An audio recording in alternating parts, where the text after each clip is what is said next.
possibly the greatest hitter to ever walk this planet, Ichiro Suzuki. I had the pleasure of facing him towards the end of his career when he was with Miami. I think this is back in 2016.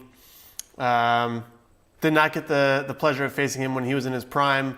I watched him. I remember going to spring training as a kid, the first year that he came over to the United States, and just watching him walk around and knowing who he was and asking for autographs. And I've been a big fan of his for a long time.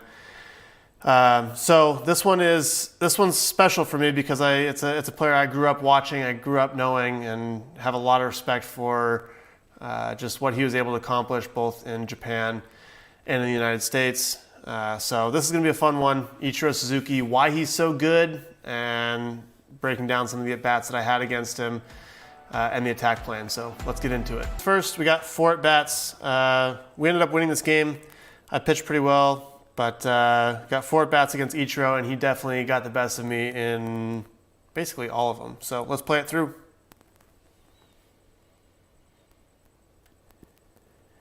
I hate when they do that with the camera angle. They don't even show you the pitch.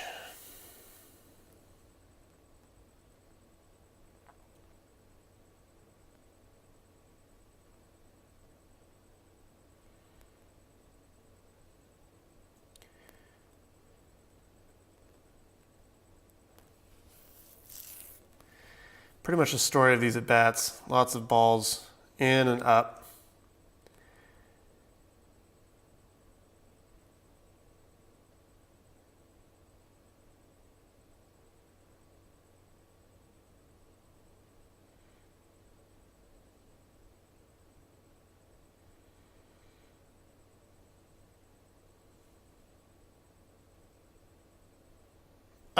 And I got through. All right, so those are the at-bats. Let's, the first things first, play it through. And then the next thing up is we have a scouting report against Ichiro. At this point in his career, this is what it was. Not saying this is what it was for his entire career, but anything basically in here does not like it. How it was termed to me when it was being discussed is that he's kind of scared of the ball. So anything that starts inside here, running back towards the plate, anything that starts kind of in here. How did that happen? Got the wrong thing up on the screen. Anything that starts in here, running off the plate, he's going to kind of struggle with. So let's get our strike zone back up. What he hits well, so basically you want to keep hard stuff in here, and you want to get soft stuff kind of breaking in over here, down and in. Anything chasing him, and by chasing him I mean anything moving, kind of center of the plate inward, or fastballs that are kind of true, that stay true in here, are good. Anything that's running out away from him or away, so fastballs that are kind of like running over to this part of the plate out here, or off-speed stuff that's running kind of center. Why does that keep happening? Off-speed stuff that's running center or anywhere over here, he's going to be pretty good at. So that's the idea. The report was basically to just pound him in this area with fastballs over and over and over and over again, and force him to make an adjustment to that. Don't give him anything basically on this side of the diagonal. You want to be hard up in this area. Over here is a negative. So that's the report, and let's get into it. First pitch. Trying to go there. This is kind of the reaction that you're going to get. Now this pitch obviously is way up, but if you look at where it's finishing, like this pitch is probably crossing the plate, maybe inner third. But if you look at the reaction, the hitter reaction here, there's a, shying away from the ball, getting out of there. What he's looking to do is, and you'll see this later in this at-bat, is he's looking to maintain this spine angle and come out with his hip and his body towards the plate so that he can read everything, he can slow down. He's going to foul pitches up here off, and he's going to look for anything that's slow breaking into this area that he can just shoot the other way. That's kind of his approach. He's looking to shoot stuff this way and run. Every now and then he'll get something that's slow in here and he'll pull it for a homer or for a hit or a double or something like that. But he's looking to basically maintain this spine angle the entire time, and anything that's in this area forces him to lose that spine angle. So you see this, he's landing, and we immediately get the weight, back onto the heels, and he's going back this way, and that's what we're trying to do by getting the ball up here. So, all right, let's move on here. Basically, this is a changeup that I'm trying to throw over here. It starts way in, and it comes back and catches the bottom in portion of the zone. Berto does a fantastic job of doing what he can with this pitch and catching it. But if you look at, you can kind of see it here. He's starting to move out of the way, but there's this big hop backwards because this ball started in here and he wants no part of that ball in there. Nor would any lefty want a part of a ball that's going to hit him. So anyway, my changeup has a good amount of fade this year, so it starts inside and it comes back and catches the corner. So now we're in a 1-1 count. Again, and this is what we see on pitches that are in this area. Now this pitch runs back and kind of catches quite a bit of the plate, and it's not quite belt high. It's in a very hittable location. But again, if we look at the diagonal that we talked about, here's our strike zone. And if we draw a line this way, this pitch is on the correct side of the diagonal. So what we see on the swing is foot's down and the body, the hips are kind of going this way. And he's looking to kind of shoot the hip out there and start running. But if you look at the spine angle, he does exactly what he wants here. Everything just rotates right around that. I mean, this whole entire rotation, the spine is extremely locked in. The head never leaves the ball. You can see this eye plane right here. He's tracking this the entire way, and he can do that. You notice how still his head is. That's one thing that we should talk about. Watch how still his head is here through this whole process. Scroll it back. There is very little head movement. The eyes are on plane. The head moves very little. The only thing that happens is the head turns a little bit from looking out this way to looking back this way as he's tracking the ball. But there's really there's no tilting of the head. Some guys' heads will start on this plane, and as the pitch comes, they'll tilt. So their eyes are moving in this direction as the ball's moving in this direction. So there's a lot of movement going on there. Some guys' heads will be here, and then they'll rotate and they'll pull them out this way as the ball is traveling to the plate. That's not good either. Some guys, if you look at it from the side, if the hitter is here, let's see if I can draw a good hitter. This guy's here and he's got his bat. The pitcher's over here. They'll move forward a lot. And so their head is actually moving forward quite a bit. And if they have any sort of bobble in their head, their eyes are moving and they can't square up the ball. They can't place the barrel where the ball is going to end up because there's so much movement in their head. Now you have a moving head and a moving object. Doesn't make it very easy to do. Ichiro has some movement with his body. His body is putting himself in a position where he can start to run. He's looking to shoot this ball this way and run. That's his whole approach. But if you look at his head, it's extremely still. The eyes are level. There's very little movement of the head other than just swiveling to track the ball. And this is one of the reasons he's probably the best hitter of all time at putting the barrel on the ball. Now he misses this pitch, but it's not because the swing broke down or anything. He just happened to miss the pitch.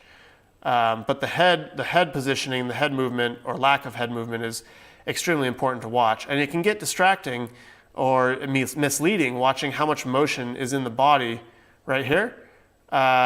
Because you see his body moving and he opens up like this and you think, oh man, he really pulled off that ball. He really didn't.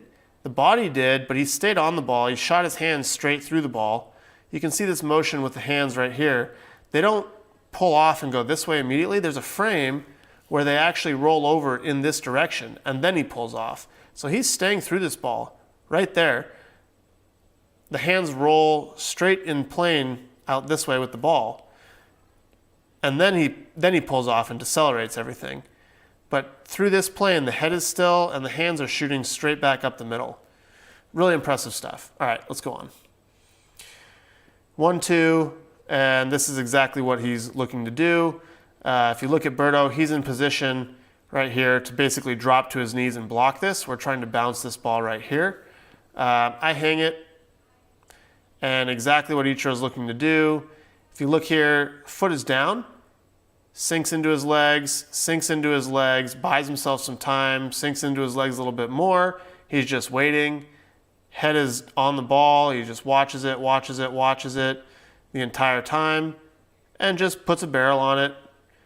Already running out of the box to get down to first, but he doesn't need it because he puts the barrel on this ball and just shoots it over the shortstop's head.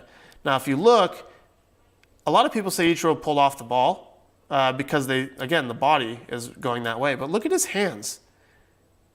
His hands never wrap around this ball. They never roll over this way.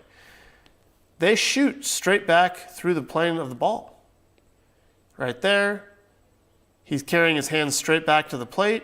He's not really trying to do a whole lot with this. He's just trying to basically, it's like a chip shot in golf. He's just chipping it over there. He doesn't even finish his full swing. He just kind of flicks it, and he's already in a position where he can start running. This is how he beat out so many hits on the infield, obviously maximizing his best attribute, not his best attribute, one of his best attributes, which was his speed. But this is really just impressive stuff here. It's knowing where you are. It's a super experienced approach at the plate, understanding what a young player is trying to do to you. It's a really good approach. Anything hard up in here in this area, he's just going to try to foul off in this case. And then he just gets anything in the zone, and he just can shoot it out there like a little chip shot.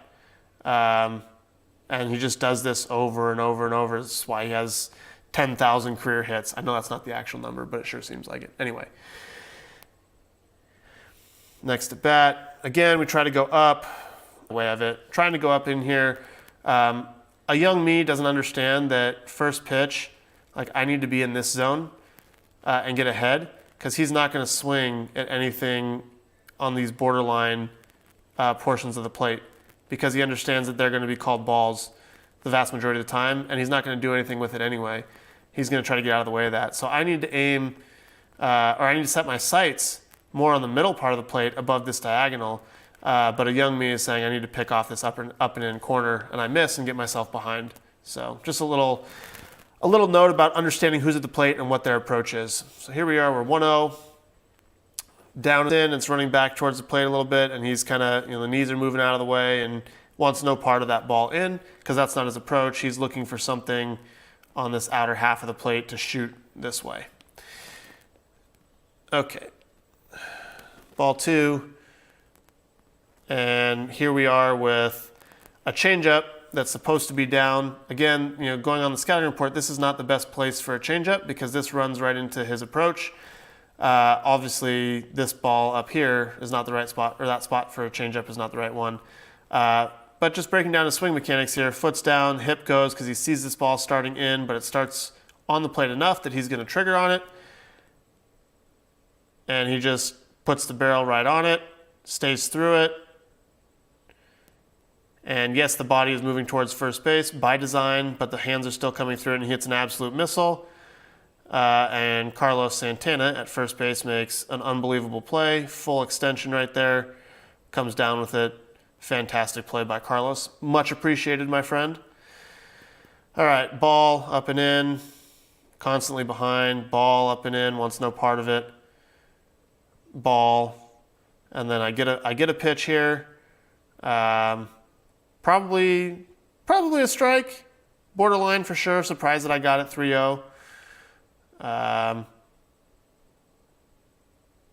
then he misses a pitch. Let's go back to that. This ball starting middle and running out this way is exactly what he's looking to hit. But again, this diagonal, he hits balls. All right. He hits balls on this part of the diagonal out here. This one gets a little bit on the corner, or not on the corner, on that diagonal line, which is why he misses it a little bit. because it's elevated. He probably just missed it, but saving grace that this ball is a little bit up. At this point in Ichiro's career, if you could get him to hit the ball in the air, it was desirable because he didn't have the pop to drive it out to the opposite field.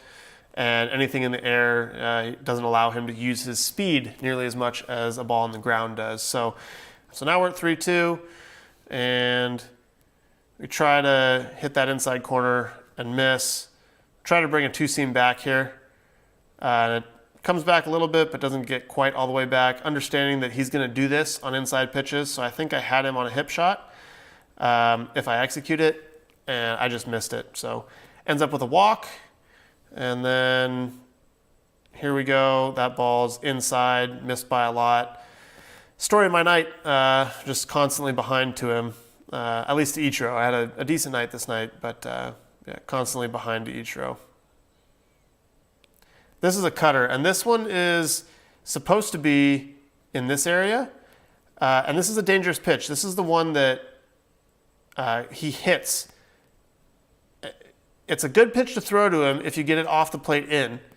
But when it ends up here, he starts to swing and he misses this ball. But if he gets this ball slightly further out in front, if he catches this ball here instead of half a frame before, he can lift this ball. And you see this swing plane. On some of the balls, the swing plane was very flat. And he was directing the swing plane this way, towards the mound. So he could stay through the ball, and he was trying to shoot the ball this way by doing so. So if you look from a top angle, if you're looking straight down, his bat angle, let's see, here's the plate. His bat angle is going to be like this. So he's going to drive his hands this way, and he's going to try to drive the bat in this plane as long as possible without letting the bat do this and come around the ball. All right. So any ball that's coming in here, he's just going to buy himself time. The bat hits this ball, he's going to spray it off this way. And that's down the third base line, shortstop, flaring it over the third baseman's head. That's his whole approach. And so in order to do that, you have to take your hands here and drive them straight through while maintaining the wrist angle to maintain the bat angle. That's what his normal approach is. On this ball, you see something very different. Look at this bat angle. He gets full extension on the arms. The bat is very steep. And watch what happens here afterwards. He finishes very high. So this is his elevation swing. He's looking at this ball as a pitch that he can drive out of the ballpark. These are some of the pitches that he'll catch, and he'll hit these out. When the ball starts breaking this way, and it stays in the zone, you'll see him hit these balls in this area out because he can get this steep bat angle, and he can actually get underneath this ball, and he can lift this way.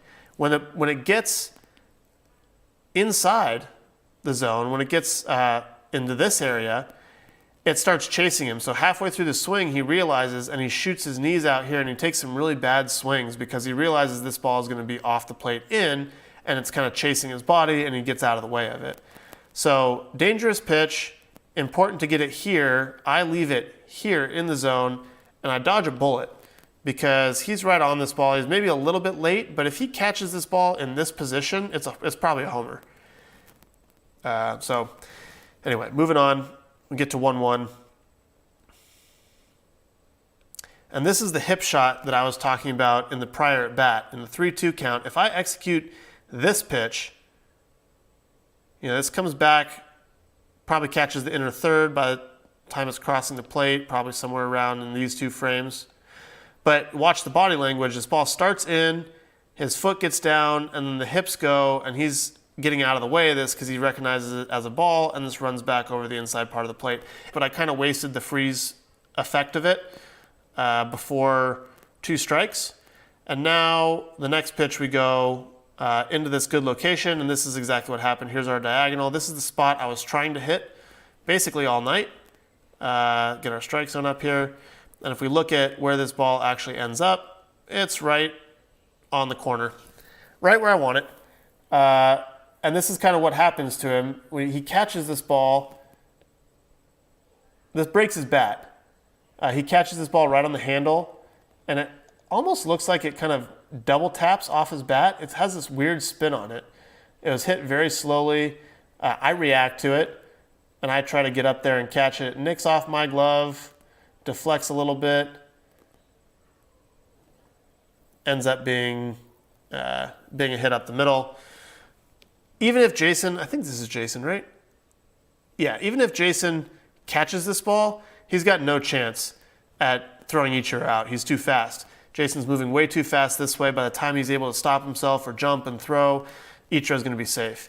And so even on a pitch that beats him, it breaks his bat, he just fights it off and gets it over my head and gives himself a chance to run. Because by the time he's finished with his swing, you see he's already in a position to take off. Look at his first couple steps here. He's already going. By the time the ball gets back to me, he's already a step out of the box by the time it hits off my glove. So this is what he does with these pitches up and in. This is his solution to hitting them, is just to flick it over the pitcher's head, stay on it. He stays through this ball. He pulls his hands inside. You see this? Hands never get outside the ball. He just pulls them in. That's what I was talking about maintaining the bat angle, taking the hands and the wrist angle, taking the hands straight to the mound. And he just stays through this ball. Again, just looking at the head is just so perfectly stable, and he's off to the races. So that's those are my at-bats with Ichiro.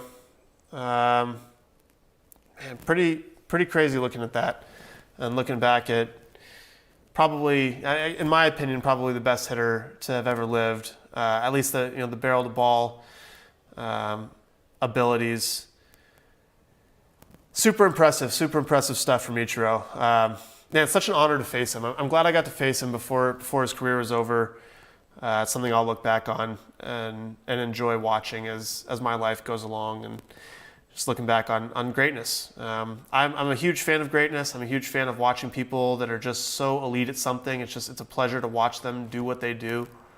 And even looking back on a night when he had 2 hits, a walk, and an absolute missile that got caught, I can really respect what he's about and the approach and the ability. It's not very often you get to face someone that is probably the actual GOAT, but this is this is one of those cases. So that's Ichiro. Just not a whole lot of great ways of getting him out. He's just a really, really impressive hitter, and fun to match up against the best. So hopefully you learned something in that. Hopefully you enjoyed it. I know I enjoyed looking back at it and breaking it down and sharing that with you guys. So if you could do me a favor, a couple things would really help me out. Go ahead and hit that like button, hit that subscribe button, let me know. Special shout out to all my fans in Japan. Look forward to seeing you guys again and breaking down some more Japanese hitters because really respect what they're able to do when they come over to the United States and face a large cultural change and a large change in the game and the competition. It's really fun to see them perform. Hope you enjoyed. See you in the next one.